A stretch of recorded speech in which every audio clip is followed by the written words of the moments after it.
So here's a bit of a breakdown. This is everything we'll be covering in this workshop, just kind of a summary. So first of all, we'll be looking at public speaking and speech preparation. How can you actually plan in advance of your speech? What can you get prepared before you go into that room? And then managing your nerves and body language once you actually are in the room, once you're actually addressing an audience, because this is a very important form of communication as well. And one very important thing that a lot of people forget sometimes when doing public speaking is to understand your audience, and you need to cater your presentation exclusively to them. But before we even really get into it, I think we need to understand what public speaking is, because it's such a broad, blanket term, an umbrella term. We use it for so many things. But essentially, public speaking is just the art of conveying information through oral means, and it usually has a purpose. So at the bottom over here, you can see a speech can have three main aims: to inform, to persuade, or to entertain. So these are the typical purposes of public speaking. When you're presenting to an audience, usually it's to do one of these three things. And through this process, you can connect with other people, you can share your knowledge, you can pitch new ideas, advocate for a cause. So that's what I mean when I say that public speaking is so versatile and you can use it in so many different areas of your life. So now let's get into actually how you can be a pro at this sort of skill. Here we have some public speaking tips from our wonderful ZNotes team. So we can start from the top and work our way down. Stay calm no matter what situation you're in. Taking pauses helps you slow down, making your speech clearer. Yes, I think this is really essential. It's very common to be nervous and to panic and to mix up your words like I just did. But taking pauses really will help you, and it'll help what you're saying actually really sink in with the audience. Ultimately making your speech clearer and stopping you from getting off track. So staying calm is probably the most important thing. And at the end, we can discuss some strategies on how you can go about achieving this. And then you can practice your speech by reciting it to an inanimate object, mimicking how the actual speech will be. It helps to clear doubts, build confidence, and makes you more comfortable with the content. Yes, absolutely. I think practicing and rehearsing what you do in advance is really, really important. This workshop that I'm giving to all of you, for example, even before I came in here, I rehearsed it to, I have a little stuffed panda in my room. His name is George. So I gave George this workshop before giving it to you because I feel like it made me really comfortable with ultimately giving it to you guys. Even if it's just over a screen, that's one way you can kind of help the nerves and stay calm. Speaking to something inanimate or even to yourself in the mirror, maybe to a wall, whatever you'd like. Pretend you know your audience, you'll automatically be more confident. Absolutely. There's some situations where you do know your audience, like when you're presenting at a school or a college. In those cases, it helps you get quite comfortable with these people because you already know them. But in situations where you don't, you can pretend that you already do. And researching your audience will help. We'll get into this later. Practice as much as you can beforehand and try to connect with your audience. Yes, once again, rehearsing is so important, and understanding your audience is something that we'll take a bit of a deeper dive into. And then being composed beforehand.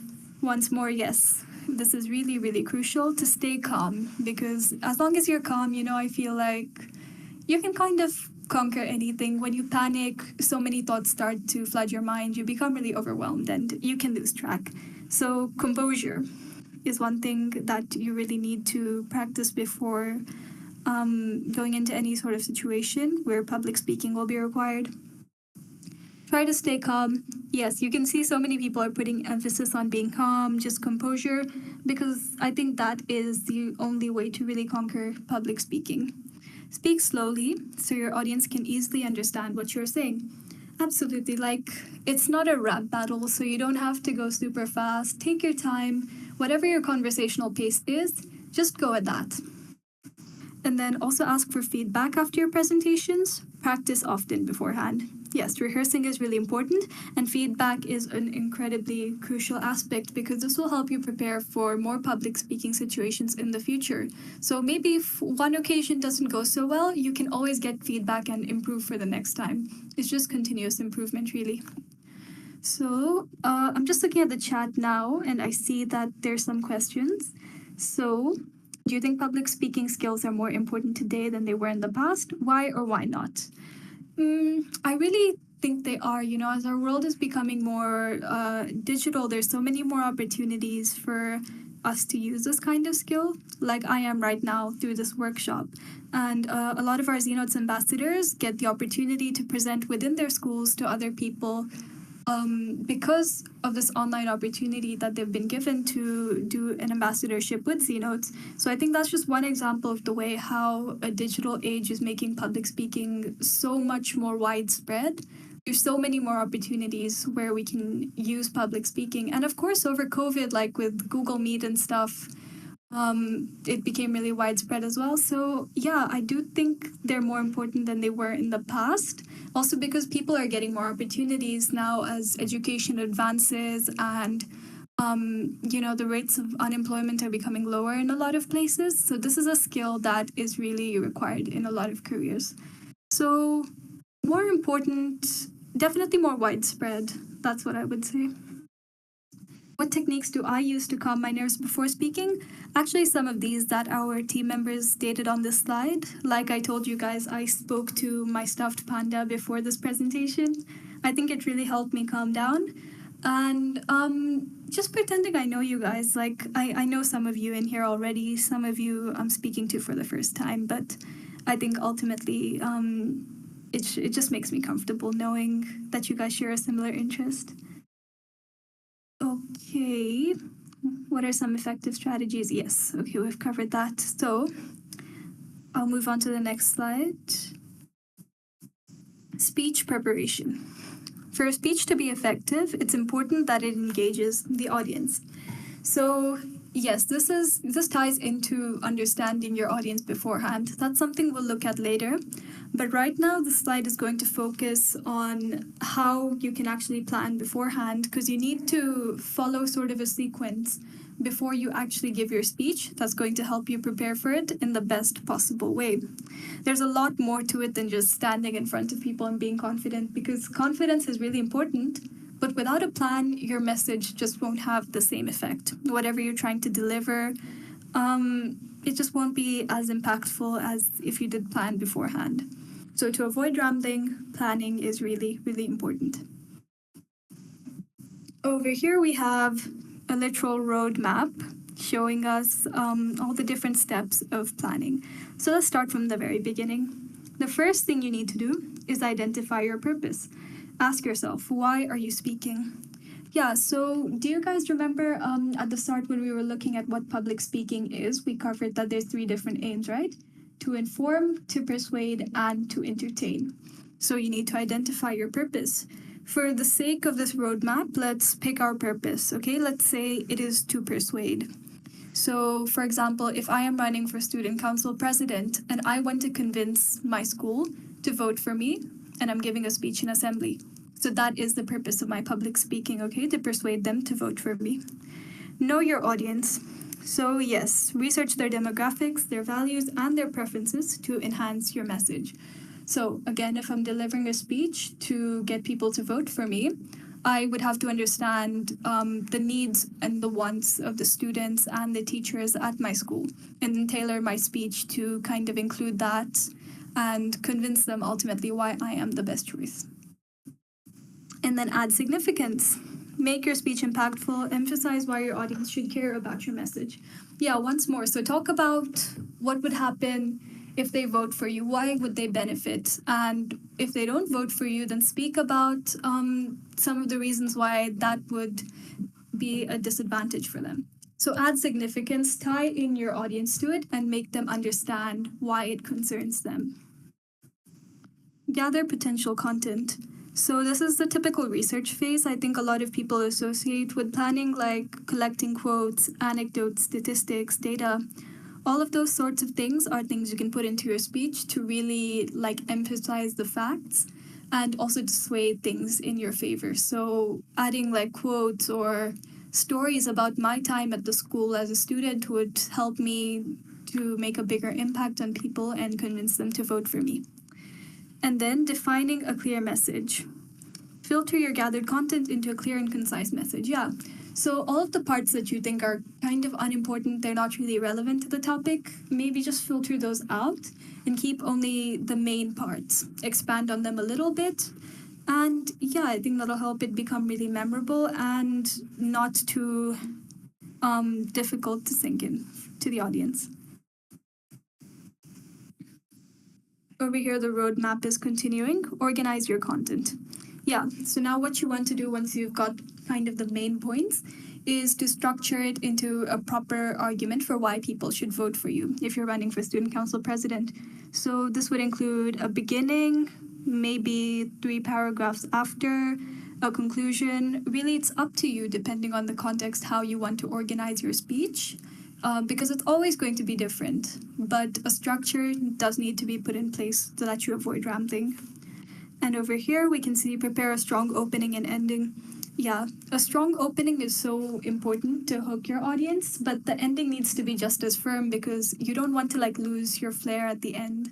Because ultimately, when people leave the hall, they'll kind of remember how you ended it. So you don't want either your opening or your ending to be weak. So make sure you really have firm ways to cement those into people's minds. And then rehearsal. This is something we've been talking about a lot, that the ZNotes team has put a lot of emphasis on in the earlier slides. Rehearsal is really, really important because it'll make you a lot more comfortable with you'll be able to understand the pace of your voice, the pitch you speak at, all those sorts of things. And if you don't like something, you can always adjust it in your speech, right? Maybe you find that your structure is flawed, so you need to change it for a better impact. You can even rehearse in front of people if it helps so that you can get feedback ahead of your actual presentation. And then preparing visual aids. So this is something we'll discuss a bit later as well, but visual aids are basically illustrated diagrams or charts, or they can really be anything. Like this entire slide that I've been showing you, the slideshow is a visual aid that's helping me communicate my message. So you can use these and they're quite helpful in many instances. Later we'll have a look at what makes a useful visual aid. For now, let me come back to comments and check if any of you have questions. Is it more important for a public speaker to be emotionally engaging or logically persuasive? And can a speaker effectively be both at the same time? And it was said, depends on what your aim is. Honestly, yeah, that is the correct answer. To be emotionally engaging or logically persuasive. Yeah, it does depend on your aim because remember we looked at informing, persuading, entertaining. So there's different there's different ways you can cater to your audience, right? For example, if you're a stand-up comedian, maybe you want to appeal more to people's humor. Whereas if you're giving a pitch to investors about why they should invest in your company, your startup maybe, you need to be a lot more logically persuasive because just their emotions alone aren't going to do it in a business world. So yeah, I think that was the correct answer. It depends on what your aim is. Okay, let us move on to the next slide. Your audience. This is really important because a lot of the time you can write a speech, but if it doesn't really resonate with your audience, it doesn't engage them, or for some reason they feel like it's not beneficial to them, then your message might as well just be null, right? So here are some ways you can go about understanding your audience.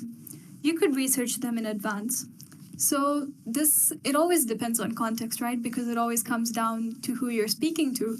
For example, if it's school, then you kind of already know your audience. And if you want to understand them better, maybe you can conduct some primary research by actually speaking to the people at your school, going out and having conversations.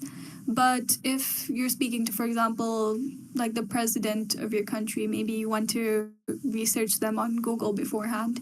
Again, there's so many different ways to research, but you need to understand your relationship with the person and how easy it is to get information about them. And then another way is to be familiar with the room layout. Yeah, so this would help you understand how your audience will actually be arranged in the room while you're public speaking. So for example, if it's a really large room, then you'll know that you need to project your voice a lot more, right? You need to be louder and you need to be clearer. If it's a small room, then you'll know that you don't have to really be as loud. And I think this is a great way to just get comfortable beforehand as well and to avoid those nerves that come with public speaking. Because if you're familiar with the room layout, you can also understand like where you can walk around, maybe if that helps you calm down a little bit. And yeah, just visualizing where you are as you rehearse, that's a really good tactic for becoming more comfortable with your speech. And then another way to understand your audience is to greet them at the door.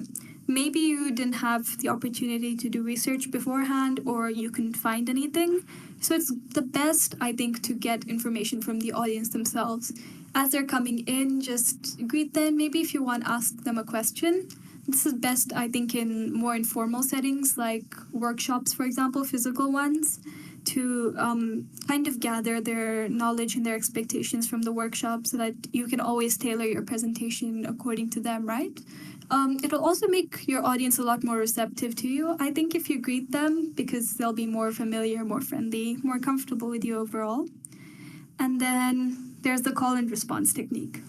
So yeah, this is just one way where when you actually start your presentation, you can have a question that's related to your presentation. You can ask them something and you can ask the audience to respond to you all together, like simultaneously. So they'll either say yes or no in response to a question that you ask. And this will help you to gauge your audience's mood so that you can always adjust your speech according to how they're feeling in the moment. Managing nerves. Okay. So this is something that's a big issue for a lot of people. It's the anxiety that comes with public speaking. And like I said at the beginning, I think this is just something very normal, but it's also really, really important to know how to keep these nerves down because a lot of the time they can be your downfall. So here are some ways to manage your nerves. Be prepared. So I think this is very obvious, but it is accurate. Like I discussed earlier, that roadmap, if you don't have that plan, I've found a lot of times if I go into a public speaking situation without like at least a few bullet points, I go on rambling and people really don't understand what you're talking about. So being prepared and having maybe some visual aids. Maybe some visual aids like this slideshow that I'm showing you, they can be really helpful. So that's a good way to prepare. And then practice early and often. So rehearsal, we've been talking about this a lot, but the more you can come forward and maybe recreate the speech, maybe deliver it to some of your friends and family in advance, it can really help you to maybe get some feedback, or at the very least, just be comfortable with your structure and understand what comes next and just how to make it flow better. Embrace your nervous energy. So again, it's a very normal reaction. You don't have to feel bad about being anxious before your public speaking, but just I'd recommend if you're very, very nervous, then don't go ahead and start immediately with like large groups. Maybe start with smaller groups, okay? Like this workshop is, I see there's 6 people in the audience now. I feel like this is quite a good size if you're really nervous about public speaking. Or, yeah, once you get more comfortable, you can start going larger and larger and speaking to larger groups. So yeah, and then you can visualize success and focus on your message. Yeah, I think a lot of the time we go into a public speaking situation with anxiety about how people are going to actually view us. And then sometimes like I feel anxiety about, oh my gosh, do I look okay? Is my hair fine? Like in this case, I was thinking, does my voice sound weird because I'm down with the flu? But don't focus so much on how people are perceiving you. Just focus on your aim. Your aim is to inform people or to persuade or to entertain, and then just focus on that and focus on your message. Then later you can worry about how people found your workshop, okay? And then body language. It comes down to that. Body language, yes, is a really important form of communication, and I think it's so often forgotten about, but it's just as important as what you say sometimes. So, this is a nonverbal means of communication, and to adopt the correct body language, you can start by maintaining good posture. So, when you stand up straight with your shoulders back, people naturally perceive you to be a lot more confident. And that's why, if you guys have seen, like in traditional public speaking layouts, like when the president or someone is delivering a speech, they have those podiums with the kind of slant. those are actually designed to help them keep that straight posture because it just makes them appear a bit more in control. So even if you don't have a podium, just try to be conscious about the way that you're standing. And then direct eye contact. This is a brilliant way to connect to your audience and just to make them feel like they're actually a part of the group. Because if the entire time while you're public speaking, you're staring at a wall, the audience will just feel like they're not really valued there. But by making eye contact, you can make people really feel like you're listening to them, like you're there, you're addressing them. It just helps them feel grounded in that moment, and it also makes you appear a lot more confident. And then using hand gestures appropriately. Yeah, so you don't want your hand gestures to be wild, because if you're like gesturing too frantically, too quickly at like random parts, then I don't know, you can just come across as a bit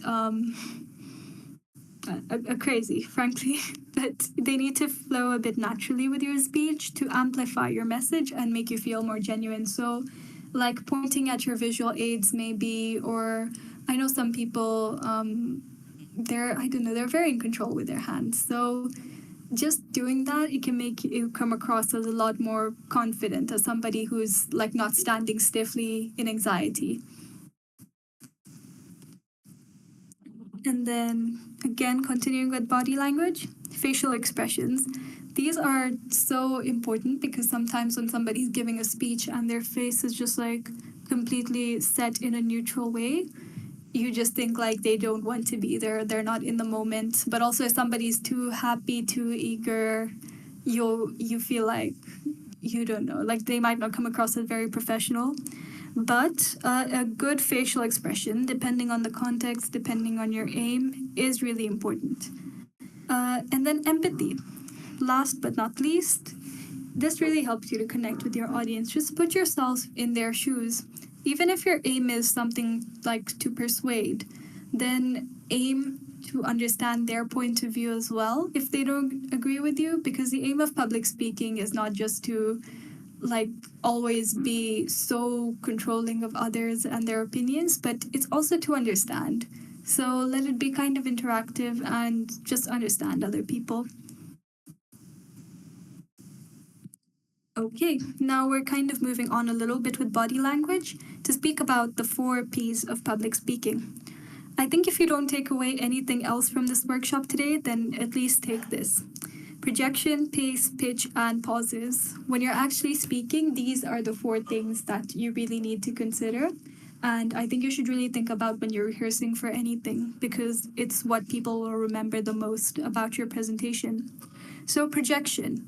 I spoke about this a little bit earlier, where if you're in a large room, you need to be a lot louder and clearer. If you're in a smaller room, you can afford to be a bit softer. But ultimately, I think you always need to have your voice come across as powerful and clear. You don't necessarily need to shout your message. I think that's a bit excessive, but powerful and clear is what you're looking for. And yeah, just make sure that even the people at the back of the room can hear you. That should be your aim with projection. And then pace. Once more, whatever your conversational pace is, some people talk slower than others, some people talk faster, but whatever pace you normally speak at to your friends and your family, you should aim to make that the pace whenever you're public speaking. So this will allow your listeners to process and absorb the information effectively, but also try to make sure like you don't go so fast that you give people whiplash, or so slow that they get bored. And then pitch. So these are inflections in your voice. And sometimes when people speak in a monotone, people can get very bored. They can start to find the whole situation really tedious. So if you're making a really important point, maybe you can make the pitch of your voice higher or lower. Really, it depends on the situation, and it comes back to why rehearsing and practicing is so important, because it'll help you determine at what parts you need to make an inflection in your voice. And last of all, pauses. Pauses are really important, especially after or before you're giving an important point.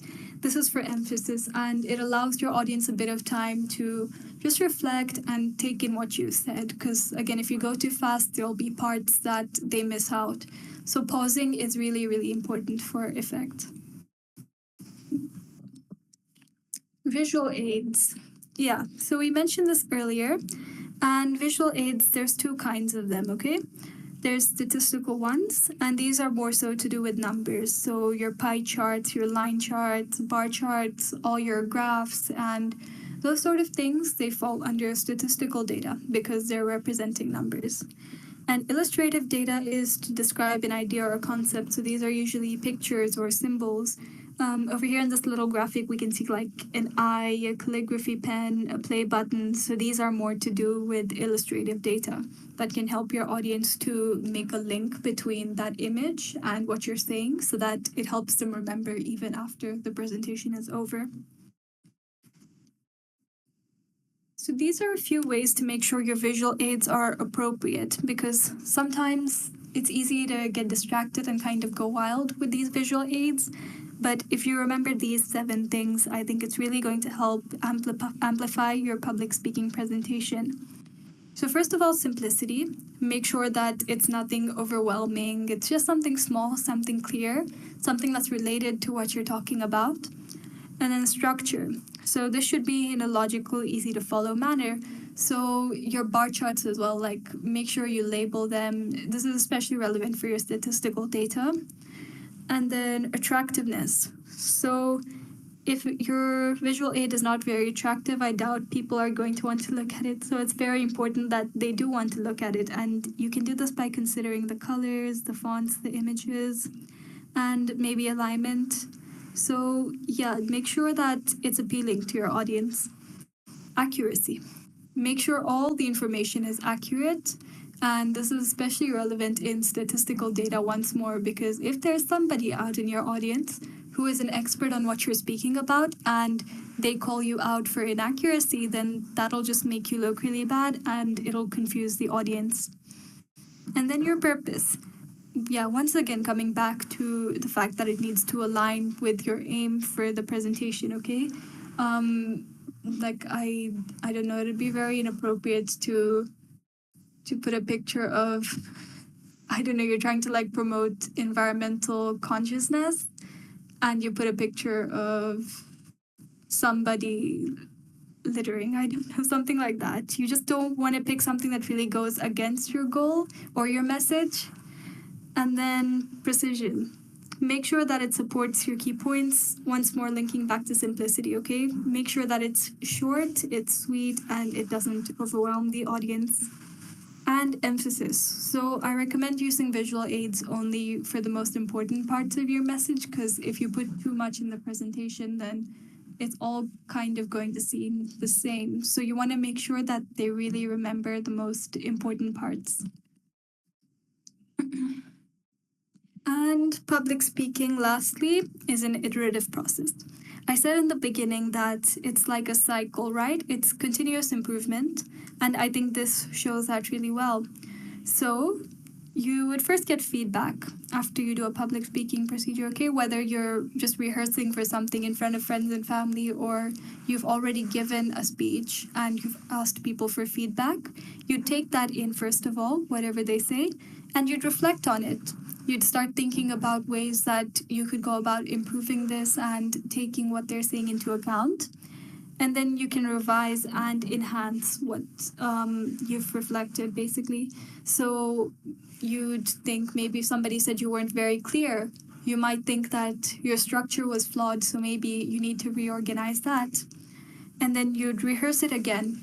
So go practice it, see if it flows well, if it works for you, and refine it if that's not the case, okay? Because it's continuous improvement. Even if you make an improvement, but you feel like it's not really working for you, you don't have to keep it.